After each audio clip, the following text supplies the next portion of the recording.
నీళ్లు పడుతూ శివలింగాన్ని ముట్టుకునేటప్పటికి చల్లగా ఉండాలి. చల్లగా ఉంది అంటే లోకం అంతా చల్లగా ఉంటుంది.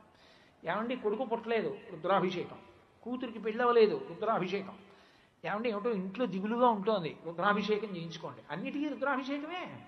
నీ మనసు ఎక్కడ వేడికి కోరికల చేత తాపాన్ని పొంది చల్లపడలేదో అది చల్లపడేటట్టు చెయ్యగలిగినటువంటి స్వరూపం పరమేశ్వరుడు.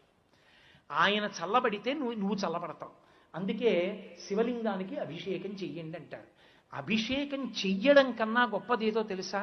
అభిషేకాన్ని ధ్యానం చెయ్యడం, అది గొప్పది.